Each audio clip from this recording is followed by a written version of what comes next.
Если вам нравится серия Assassin's Creed, то вы наверняка цените свободу передвижения, паркур, скрытые атаки и большие миры для исследования. Со временем у этой формулы появилось много вариаций, и другие игры начали по-своему развивать знакомые идеи. Где-то упор сделали на сражение, где-то на атмосферу, а где-то на выживание и исследования. В этой подборке собраны проекты, которые вызывают те же ощущения, что и игры про ассасинов. Всем здрасте, с вами Настя, и с тебя лайк и подписка, с меня интересный факт об игре из списка. Погнали!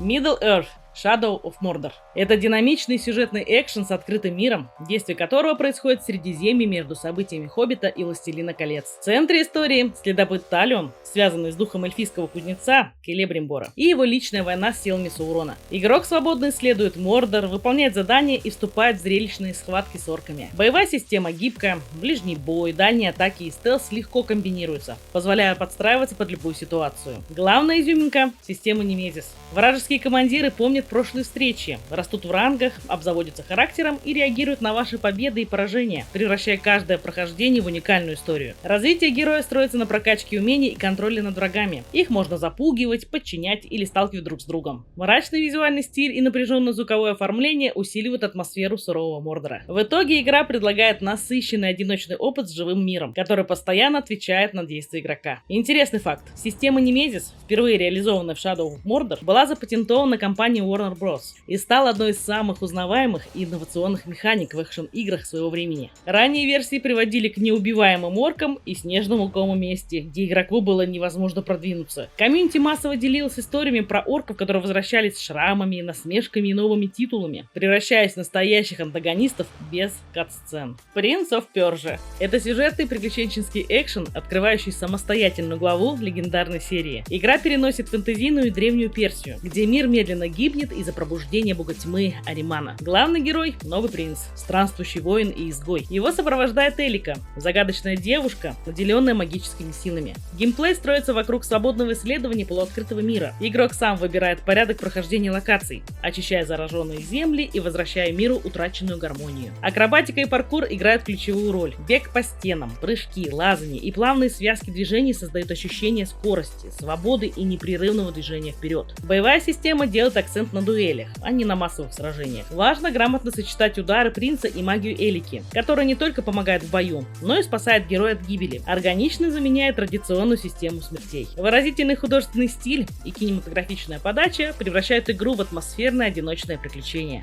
И интересный факт: «Принц Персии» 2008 года стал первой игрой серии, полностью отказавшейся от механики отката времени, сделав акцент на повествовании, художественном стиле и взаимодействии с компаньоном. Игра полюбилась за атмосферу и плавность, но спорно воспринялась из-за низкой сложности и однообразия механик. Она оставила сильное впечатление у части сообщества, которое до сих пор обсуждает ее потенциал и незавершенность. The Saboteur — это сюжетный экшен в открытом мире, посвященный подпольной войне против нацистской оккупации во Франции времен Второй мировой. Действие разворачивается в альтернативном Париже 1940-х, где борьба идет не на фронте, а на улицах, крышах и в тенях города. Главный герой — Шон Делвин, ирландский автогонщик, втянутый в войну после личной трагедии. Присоединившись к сопротивлению, он шаг за шагом подрывает власть оккупантов, устраивает диверсии, устраняет ключевые цели и вселяет в горожан надежду. Игровой процесс строится на свободном исследовании города. Вы можете передвигаться пешком, на машинах или по крышам, сочетая паркур, скрытность и прямые столкновения. Арсенал оружия, взрывчатки и маскировки позволяют выбрать собственный стиль прохождения. Фишка игры — система боевой дух. Оккупированные районы показаны в черно-белых тонах, а по мере их освобождения город буквально расцветает. Саботер объединяет экшен, стелс и кинематографичную подачу, предлагая атмосферное одиночное приключение с ярко выраженным духом сопротивления. И интересный факт: Саботер стала последней игрой студии Pandemic Studios и запомнилась уникальным художественным приемом с черно-белым миром, который постепенно оживает по мере освобождения города. Бывшие разработчики признавали, что планировали более глубокие последствия освобождения, поведение NPC и миссии экономика, но времени не хватило. После закрытия студии идеи игры разошлись по индустрии фрагментарно, но сам проект остался уникальным и неповторимым. Horizon Zero Dawn Remaster — это обновленная версия приключенческого экшена в открытом мире с улучшенной графикой и расширенными техническими возможностями на ПК.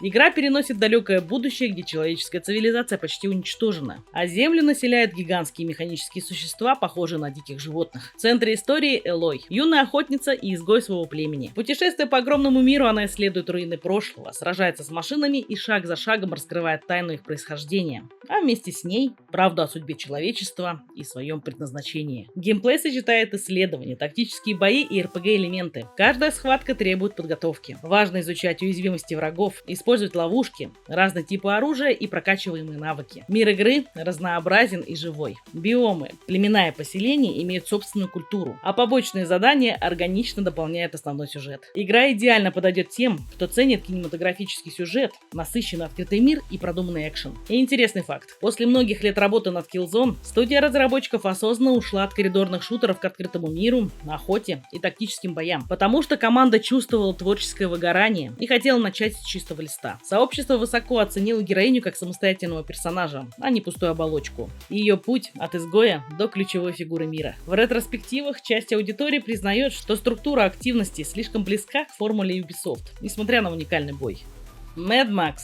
Это приключенческий экшен от третьего лица в открытом постапокалиптическом мире, вдохновленной вселенной Безумного Макса. Игра рассказывает самостоятельную историю о выживании в пустоши, где правят насилие, скорость и бензин. Вы играете за Макса Рокотански, одинокого странника, потерявшего все и идущего к призрачной надежде обрести покой в легендарной безмолвной равнине. По пути ему предстоит исследовать бескрайние пустыни, сражаться с бандитами и добывать ресурсы, без которых здесь не выжить. Сердце геймплея – автомобиль Макса. Это и средство передвижения, и главное оружие. Машину можно глубоко улучшать, усиливать броню, ставить новое вооружение и настраивать под свой стиль игры. Автомобильные бои органично сочетаются с жесткими рукопашными схватками, построенными на контратаках и добиваниях. Открытый мир поделен на регионы, контролируемые военачальниками. Освобождая территории и уничтожая аванпосты, вы меняете баланс сил и упрощаете дальнейшее выживание героя. Интересный факт. Несмотря на связь с кинофраншизой, сюжет игры является самостоятельным и не повторяет события фильмов. При этом многие дизайнерские решения создавались при участии консультантов, работавших над фильмами серии Безумный Макс. Пустыня намеренно сделана пустой. Разработчики говорили, что отказались от плотной застройки и NPC-активности, чтобы игрок чувствовал одиночество и изоляцию, а редкие встречи имели большой вес. Часть комьюнити считала концовку игры резкой и эмоционально тяжелой, не дающей классического геройского катарсиса, что, впрочем, соответствует духу франшизы.